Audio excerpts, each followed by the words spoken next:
Black Mountain, in the thin and the blasted scrub trees that grew there, there was a great cairn with an old runestone that could still be read and named an Old King. About this cairn, the ship crew gathered and set themselves so that the Saxons would have to come up with them and be disadvantaged. To inspire the men, the renowned skalds of the crew recited this verse. Wolf-battening warriors, wield we high, gleaming swords, in snake-fostering summer, such deeds will be seen. Lead up to the cairn, Deagarson, let laggards be none, spear music ungentle before sunset will sound. And the Saxons did come, and their numbers were many. But hindered by the treacherous ground about, they could not come at the ship crew all at once, and thus overwhelm them with numbers. But there was a man among them like a giant, and in his hand he wielded a great halberd. Against this male Saxon champion, even the might of the crew, your majesty, was sorely tempted and sorely tested. Thrice led by this giant of a Saxon, the Saxons came, and thrice they were beaten back, though at great cost to both sides. This here and then there was wounded many of the ship crew. There also fell the son of Brant, mighty old Booth, and his spirit left here and went to the other end of the world and is not seen in these lands again. At this, the loss of their great men, the ship crew was shaken and may have broken. But into this desperate battle, your majesty, Erik waded. The name of old Foos, his friend, on his lips. He had in his hands a great battle axe, and with it, like a giant troll, he hewed his way through the ranks of his enemies. The warriors of the Saxon army crumbled before him, their limbs and their bodies falling on the path and tumbling down the slopes to the uncertain depths below. In this way he came upon the Saxon champion and brandished his axe high. But the great Saxon sent a crushing blow to his face, and Erik lost the tooth. But with his axe, he smote the foe so mightily, it went through halberd and helm and head and sank even to the shaft.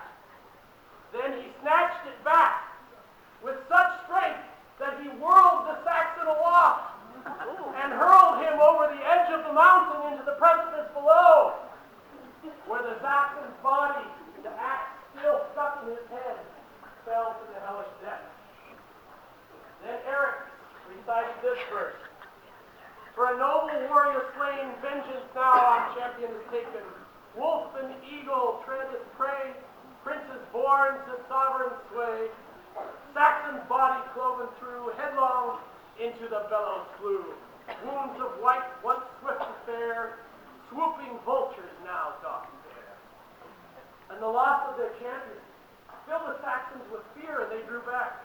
But Erik, now being without his axe, came to one of the stunted trees that grew still on the slopes of the mountain, and pulled from this a curved limb. No. You like a curved stick.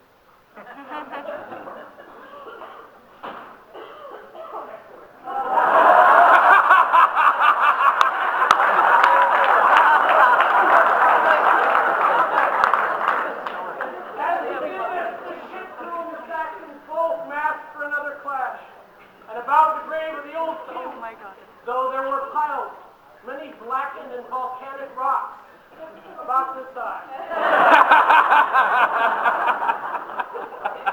With his great curved tree limb, before the Saxons could charge, Erik leapt upon the mound and began to strike the fist-sized rocks, one after the other, sending them with his stick into the group of his enemies. One of the black stones flew with such force that it hit the Saxon chieftain so soundly in the face that his nasal was pushed into his bones and his soft parts, and the helmet sat in front of his face like the cup of a beggar. The sound it made later as it was pulled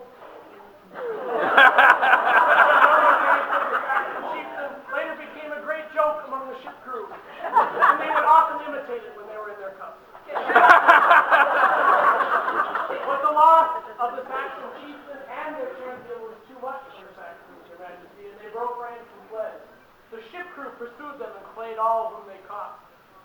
Thus Erik brought great honor to the ship crew, to himself, and to his king. Amen.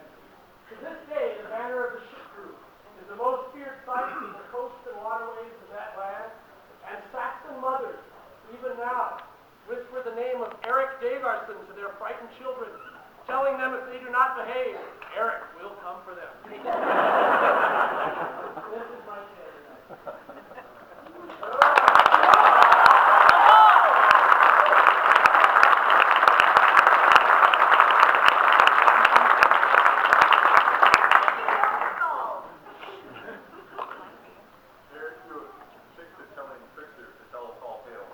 Don't mind it with your travels on the field. And right mindful of the desires of these your fears, be reminded to create you an act. Will you accept from us this honor? And swear fealty to the crown and kingdom of Ontario? Erik Deagarson, are you bound in fealty to another? Yes, sir. Mark Moore.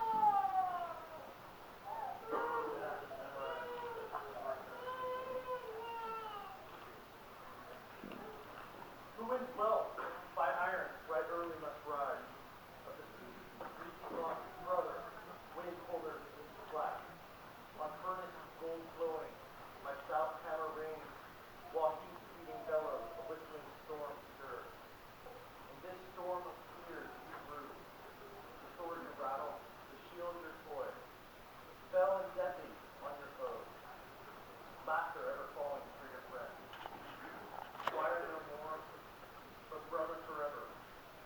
Go now to serve your king as your kin send before you. The pride of your ancestors carry high.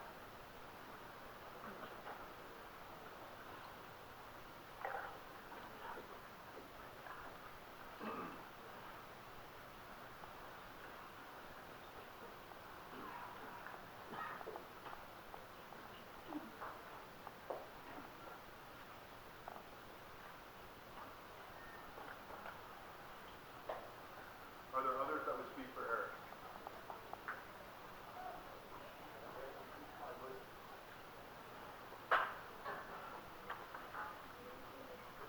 There are many moments in a father's life that are filled with pride. This is one of those. This is a great one of those. I can say no more about my son than has been said.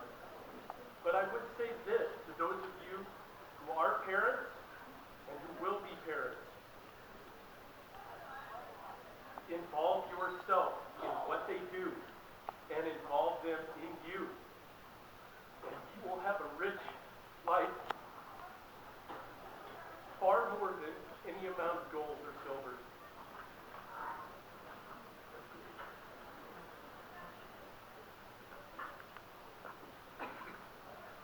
Whether Erik, by which symbol would you swear fealty to your kingdom?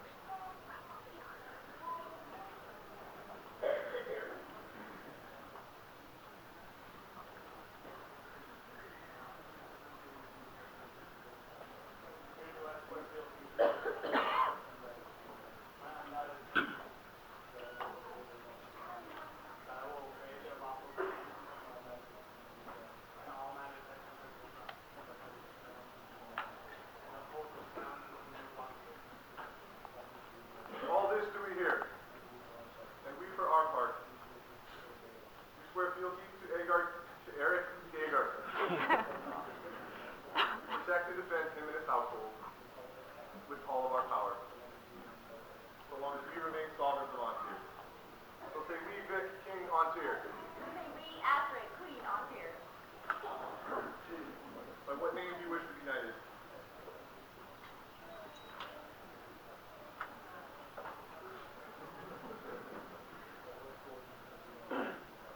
By what sword would you make your vows and receive the accolade?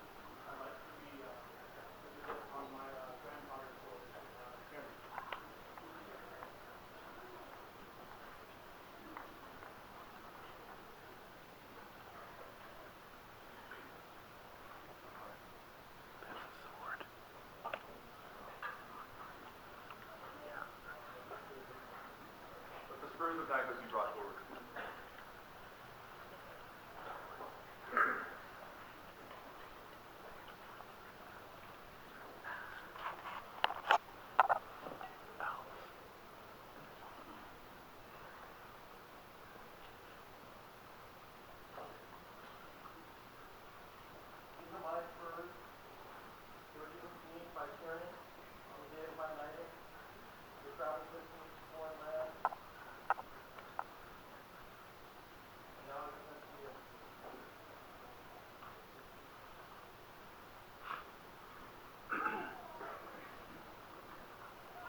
who in his day received this belt from Duke Chortiltana, who in his day received this belt from Sven's knight, Duke Dash, who received this belt as a gift from Duke Torvald Torvaldson. And now back to Steve. No pressure.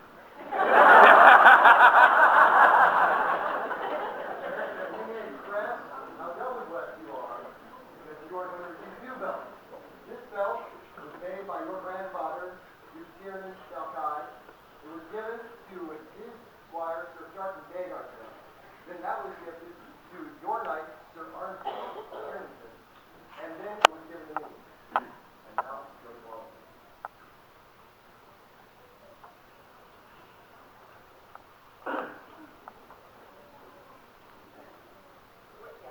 Wear these belts in token of your ability.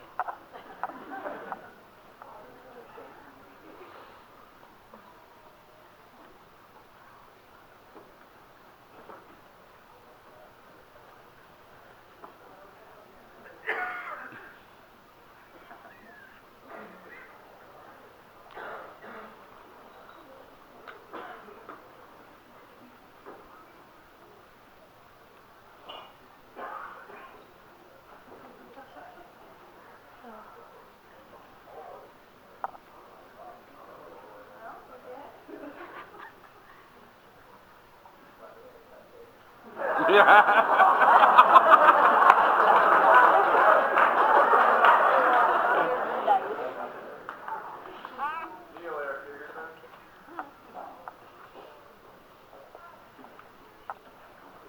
I dub thee what?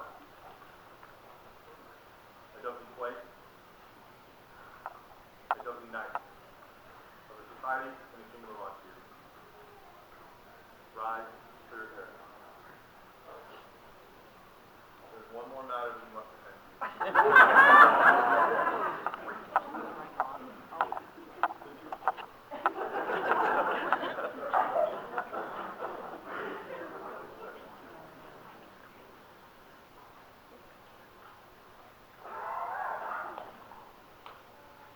Humility is one of the marks of knighthood. This is not to humble him, it is to humble me. All my blows have felled mighty men. But he will not fall, he will stand, and that will